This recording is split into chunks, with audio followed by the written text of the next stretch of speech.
प्यारे छात्रों, आज हम पाठ मीरा के पद जो मीराबाई द्वारा लिखित हैं उनका आज अध्ययन करेंगे, उनके अर्थ के बारे में जानेंगे। मीराबाई अपने जीवन में आए कठिन दुखों से मुक्ति पाने के लिए घर परिवार छोड़कर वृंदावन में जा बसी थीं और कृष्ण प्रेम में लीन हो गई थीं। आप अच्छे से जानते हैं जो मीराबाई थीं कृष्ण की बहुत प्रिय थीं, कृष्ण को अपना प्रिय मानती थीं, उनके लिए उन्होंने सब कुछ करने को वो तैयार थीं। इनकी रचनाओं में इनके आराध्य कौन थे? श्री कृष्ण। कहीं निर्गुण निराकार ब्रह्मा अर्थात जिसका कोई रूप आकार ना हो, ऐसे प्रभु, कहीं सगुण साकार गोपी वल्लभ श्री कृष्ण, और कहीं निर्मोही परदेसी जोगी अर्थात जिसे किसी की परवाह नहीं, ऐसे संत के रूप में दिखाई देते हैं। प्रस्तुत पाठ में संकलित दोनों पद मीरा के इन्हीं आराध्य अर्थात श्री कृष्ण को समर्पित हैं। मीरा अपने प्रभु की झूठी प्रशंसा भी करती हैं, उन्हें प्यार भी करती हैं और अवसर आने पर क्या करती हैं? उन्हें डांट भी लगाती हैं। डांटने से भी वह नहीं डर रही हैं। श्री कृष्ण की शक्तियों व सामर्थ्य का गुणगान भी कर रही हैं और उनको क्या याद दिला रही हैं कि उनका कर्तव्य क्या है, और उन्हें उनके कर्तव्यों को भी याद दिला रही हैं। प्यारे बच्चों, इन पदों में जो अब हम पढ़ने वाले हैं, इन पदों में मीराबाई श्री कृष्ण का भक्तों के प्रति प्रेम और अपना श्री कृष्ण के प्रति भक्ति भाव का वर्णन कर रही हैं। जो हम पहला पद पढ़ने वाले हैं, इसमें मीराबाई श्री कृष्ण से क्या कह रही हैं कि जिस प्रकार आपने द्रौपदी, प्रहलाद और ऐरावत के दुखों को दूर किया, ऐरावत को आप जानते हैं हाथी के दुखों को दूर किया था, उसी तरह मेरे भी सारे दुखों का नाश कर दो। ठीक है, अभी अध्ययन करेंगे प्रथम पद का। और द्वितीय पद में उन्होंने बताया है श्री कृष्ण के जो दर्शन हैं उनका जो मौका वह अपने हाथ से जाना नहीं देना चाहती हैं। वह श्री कृष्ण की दासी, उनके साथ रहना चाहती हैं, हमेशा दासी बनना चाहती हैं उनकी। बाग बगीचे लगाने को तैयार हैं उनके लिए, गली गली में उनकी लीलाओं का बखान करने को तैयार हैं, वो भी करना चाहती हैं, उनका गुणगान करना चाहती हैं गली गली, और ऊंचे ऊंचे महल भी बनाना चाहती हैं। क्यों बनाना चाहती हैं? जिससे कि दर्शन का एक भी मौका उनसे ना चूके। तो श्री कृष्ण के मन मोहक रूप का उन्होंने इसमें वर्णन किया है और मीरा श्री कृष्ण के दर्शन के लिए इतनी व्याकुल हैं कि आधी रात को ही श्री कृष्ण को दर्शन देने के लिए बुला रही हैं। चलिए चलते हैं प्रथम पद की ओर।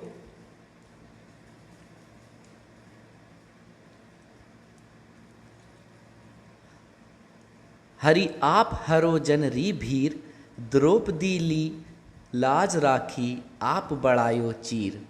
भगत कारण रूप नर हरि धरियो आप शरीर, बुड़तो गजराज राखियो काटी कुंजर पीर। दासी मीरा लाल गिरधर हरो में हरि भीर। हरि आप जानती हैं प्रभु हरि, और यहाँ किसका वर्णन हो रहा है? श्री कृष्ण का। हरि आप हरो जन री भीर, जो प्रस्तुत पद दिया है उसमें क्या कर रही हैं कवित्री? भगवान श्री कृष्ण के भक्ति प्रेम को दर्शा रही हैं और स्वयं की रक्षा की क्या कर रही हैं? गुहार लगा रही हैं। जानेंगे कैसे। क्या कह रही हैं मीराबाई? कि आप अपने भक्तों के सभी प्रकार के दुखों को हरने वाले हैं। जन का मतलब जन वैसे जनता, लेकिन यहाँ बात किसके लिए हो रही है? भक्तों के लिए। ठीक, तो हरि प्रभु हो गए। प्रभु आप, जन मतलब भक्त, आप सभी भक्तों के, और भीर का अर्थ होता है दुख दर्द, दुख दर्द को क्या करने वाले हैं? हरने वाले हैं। और आगे क्या दूसरी लाइन? द्रौपदी री लाज राखी आप बढ़ायो चीर। आपकी समझ में लाइन वैसे तो आ ही गई होगी ये। तो मीराबाई यहाँ पर क्या कर रही हैं, कुछ उदाहरण दे रही हैं। और कैसे, पहला उदाहरण क्या दिया है उन्होंने कि जिस तरह आपने द्रौपदी की इज्जत को बचाया और साड़ी के कपड़े को बढ़ाते चले गए। आप जानते हैं जब द्रौपदी चीरहरण हो रहा था तो श्री कृष्ण जब द्रौपदी प्रभु का नाम जपने लगी कि प्रभु रक्षा करो, और कोई रक्षा करने नहीं आ रहा था, तो अब स्वयं श्री कृष्ण प्रकट हुए और एक तरफ से आपने देखा होगा साड़ी बढ़ती चली गई और उन्होंने चीरहरण होने से बचाया। अर्थात द्रौपदी की साड़ी जो इज्जत जो थी, जब उनकी इज्जत को बचाया और साड़ी के कपड़े को क्या किया उन्होंने, बढ़ाते चले गए। चीर मतलब साड़ी कह सकते हो या कपड़ा कह सकते हो, ठीक है। भगत कारण रूप नरहरि धरियो आप शरीर। द्वितीय उदाहरण क्या दिया उन्होंने कि जो जिस तरह आपने अपने भक्त, कौन, प्रहलाद जो भक्त थे उनको बचाने के लिए क्या किया, नरहरि का शरीर धारण कर लिया। नरहरि कौन, नरसिंह, ठीक है, नरसिंह का शरीर आपने धारण कर लिया। और आगे, बूढ़ तो गजराज राखियो काटी कुंजर पीर। कुंजर मतलब हाथी, और गजराज कौन होता है, हाथियों का राजा, ऐरावत जिसे बोला जाता है गजराज, ठीक है। तो और क्या उदाहरण दे रही हैं वो आगे, जिस तरह आपने हाथियों के राजा भगवान इंद्र के वाहन ऐरावत हाथी को मगरमच्छ के चुंगल से बचाया था। उन्होंने उदाहरण दिए हैं और वह समझा रही हैं। और लास्ट पंक्ति में क्या है, दासी मीरा लाल गिरधर हरो म्यारी पीर। लाल गिरधर कौन है, श्री कृष्ण, ठीक है। और म्हारी आप जानती हैं, म्हारी मतलब हमारी, तो वह श्री कृष्ण से क्या कह रही हैं कि जिस तरह आपने इन सब की लाज रखी, इज्जत बचाई, सहायता करी हे श्री कृष्ण, उसी तरह अपनी इस दासी अर्थात भक्त के भी सारे दुख हर लो, अर्थात सभी दुखों का नाश कर दो। मीराबाई ऐसे श्री कृष्ण से प्रार्थना कर रही हैं, गुहार लगा रही हैं, स्वयं की रक्षा की गुहार लगा रही हैं। द्वितीय पद जानेंगे। श्याम महाने चाकर राखो जी, गिरधारी लाल महाने चाकर राखो जी। चाकर आप जानते होंगे नौकर के लिए प्रयोग किया है, चाकर जो बोलते हैं हम नौकर। चाकर रहस्यों बाग लगास्यों, नित उठ दर्शन पास्यों, बिंदा रावण री कुंज गले में गोविंद लीला गास्यों। चाकरी में दर्शन पास्यों, सुमरन पास्यों, खर्ची भाव भक्ति जागिरी पास्यों, तीनों बाता सरसी। मोर मुकुट पीतांबर सोहे गल वैजंती माला, वृंदावन में धेनु चरावे मोहन मुरली वाला। ऊंचा ऊंचा महल बनाव बिच बिच राखूं बारी, सावरिया रा दर्शन पास्यूं पहर कुसुम्बी साड़ी। आधी रात प्रभु दर्शन दीजियो जमुना जीरे तीरा, मीरा प्रभु गिरधर नागर हिवड़ो घड़ो अधीरा। बहुत सुंदर व्यंग किया है मीराबाई द्वारा द्वितीय पद में।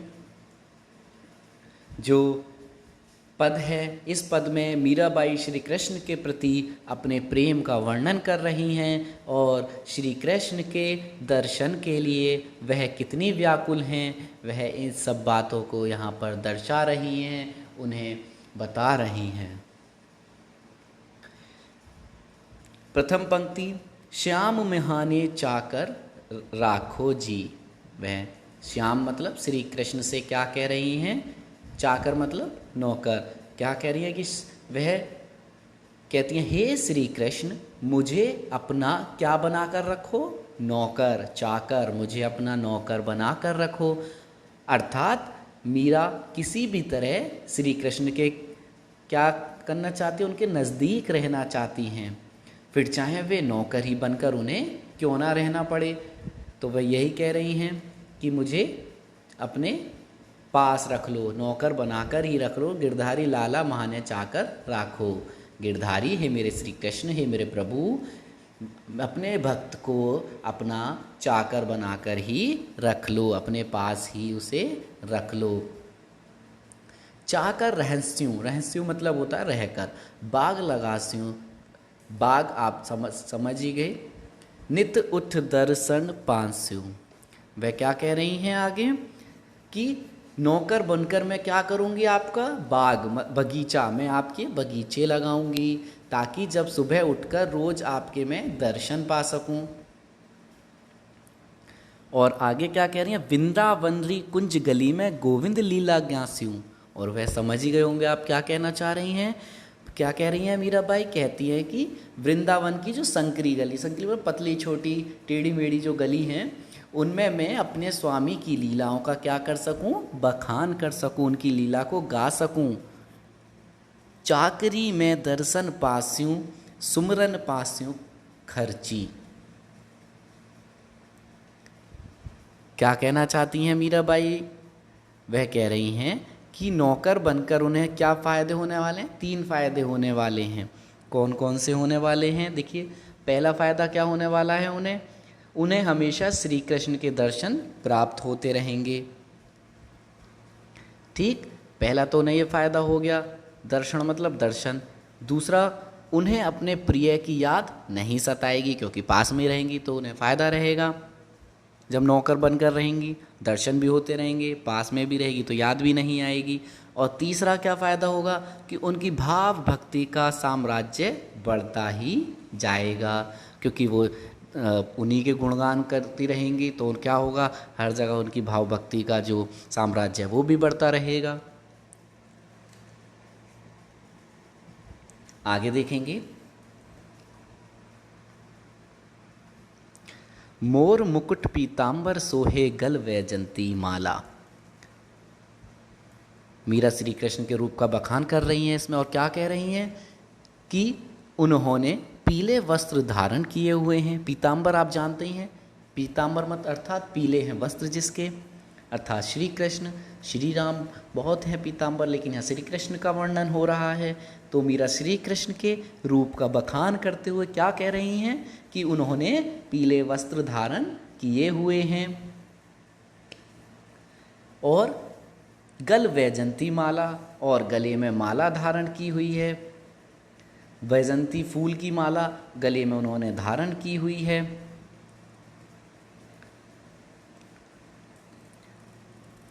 वृंदावन में धेनु चरावे मोहन मुरली वाला, और वह क्या कह रही हैं कि उन्होंने सर पर मोर पंखों का मुकुट उनके विराजमान है, गले में उनके वैजंती फूल की माला धारण है।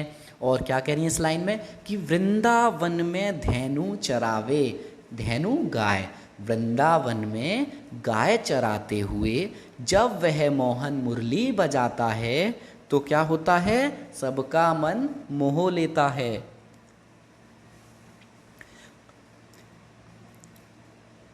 ऊंचा नीचा महल बनावह बिच बिच राखूं बारी, और वह क्या कह रही हैं कि मैं बगीचों के बीच ही ऊंचे ऊंचे क्या बनाना चाहूँगी, महल बनाना चाहूँगी। और सांवर यादा दर्शन पास्यूं पहर कुसुम्बी साड़ी।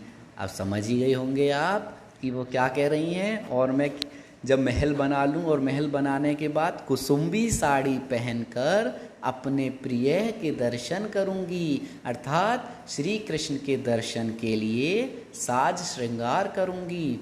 ऐसा मीरा अपना भाव प्रकट कर रही हैं कि अगर उन्होंने उनको नौकर बना लिया तो वह यह सब कुछ करने को तैयार हैं, ललायित हैं, वह इस अवसर को खोना नहीं चाहती।